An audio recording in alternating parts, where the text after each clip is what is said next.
नमस्कार, आप सभी का स्वागत है आपके अपने YouTube channel history with Narendra में।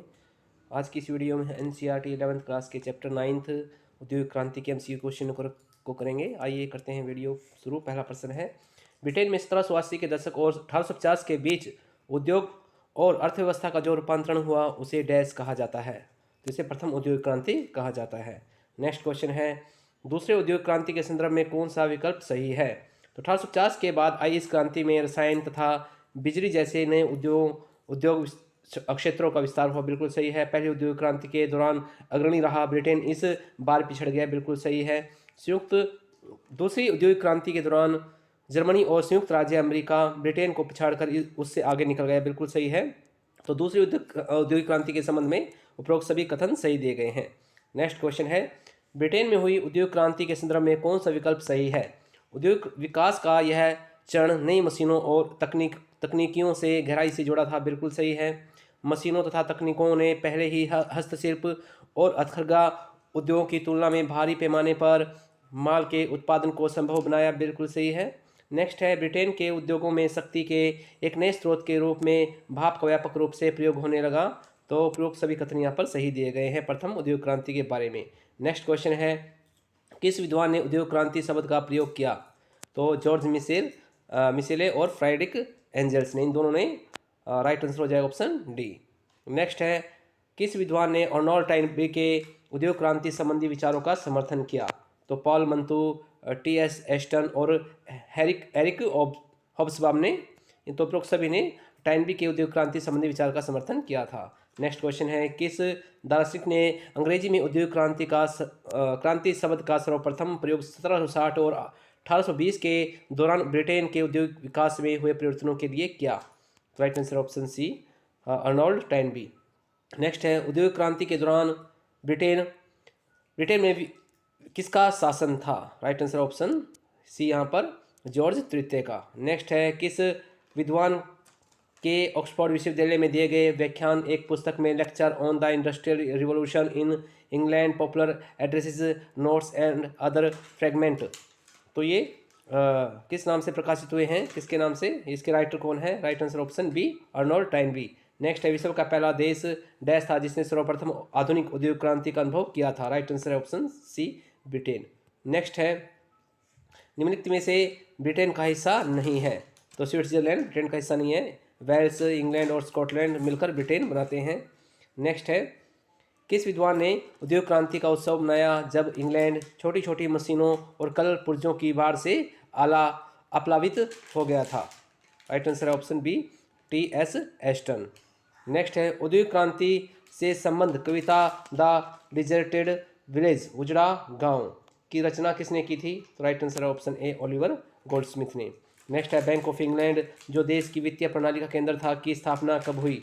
राइट आंसर ऑप्शन ए, 1694 में।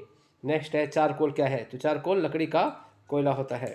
नेक्स्ट है, अर्नोल्ड टॉइनबी के ऑक्सफोर्ड विश्वविद्यालय में दिए गए व्याख्यान किस वर्ष प्रकाशित हुए थे? तो उस पुस्तक का नाम था lecture on the industrial revolution in England. Right answer option ए, 1884 में।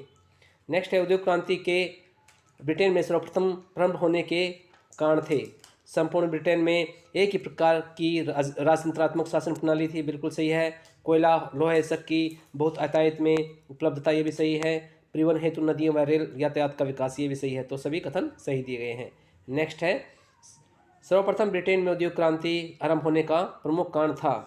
तो समान कानून व्यवस्था सही है। मुद्रा प्रणाली का एकात्मक स्वरूप, ये भी सही है। एकात्मक स्वरूप वाली बाजार व्यवस्था, ये भी सही है। तो उपरोक्त सभी कथन यहाँ पर सही दिए गए हैं। नेक्स्ट है, डैश की प्रक्रिया के द्वारा लौह खनिज में से शुद्ध तरल धातु के रूप में निकाला जाता है? राइट आंसर ऑप्शन ए, तो लौह प्रगलन या स्मेल्टिंग।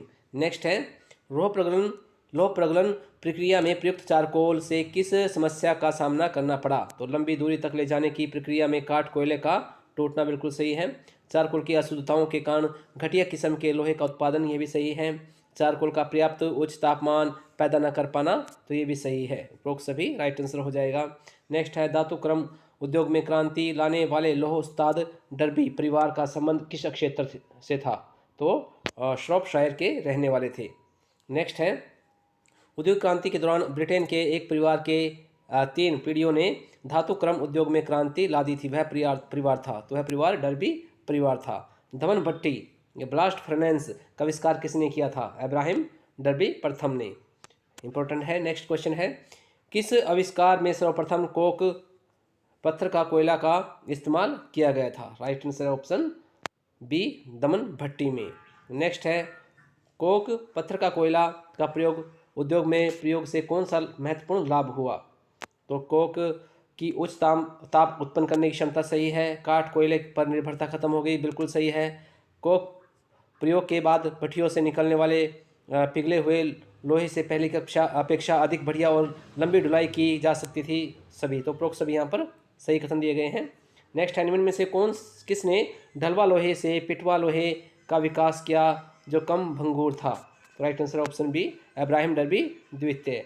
नेक्स्ट है, अलोडन भट्टी पडलिंग फर्नेस का आविष्कार किसने किया था? Right answer option C, Henry Cort ने।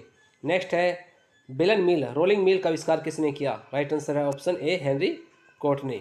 नेक्स्ट है, निम्न में से किसने पेरिस को जलापूर्ति हेतु 40 मील लंबी पानी की पाइप पहली बार ढलवा लोहे से बनाई थी? राइट आंसर ऑप्शन ए, विल्किंस ने। नेक्स्ट है, 1770 के दशक में किसने सर्वप्रथम लोहे की कुर्सियाँ, आसव तथा शराब की भट्टियों के लिए टंकियाँ और लोहे की सभी आकारों की नालीय पाइपें बनाई? तो राइट आंसर ऑप्शन ए, जॉन विल्किंस ने।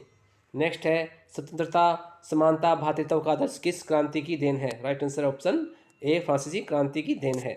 नेक्स्ट है,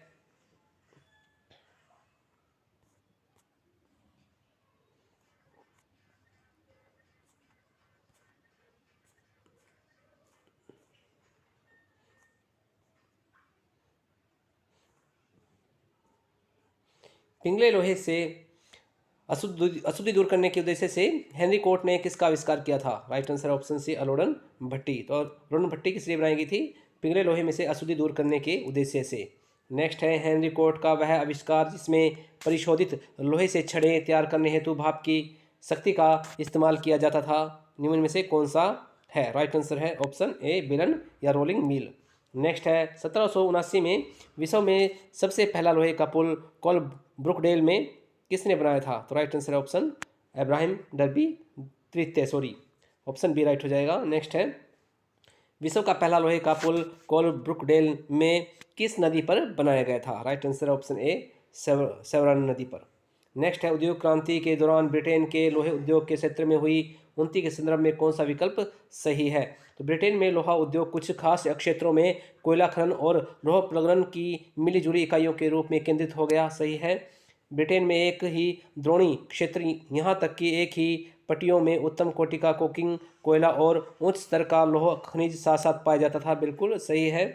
नेक्स्ट है, कोयला क्षेत्र समुद्र तट के पास स्थित होने से जहाज निर्माण का कारोबार और नौ परिवहन का खूब व्यापार बढ़ा, तो सभी कथन यहाँ पर सही दिए गए हैं। नेक्स्ट क्वेश्चन है, उद्योग क्रांति के दौरान हुए आविष्कारों के संदर्भ में कौन सा विकल्प सही है?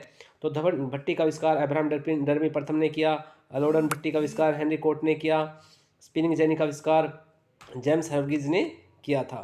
नेक्स्ट है, फ्लाइंग शटल या लूम उड़न तुरही करघा का आविष्कार किसने किया था? राइट आंसर है ऑप्शन ए, जॉन के ने।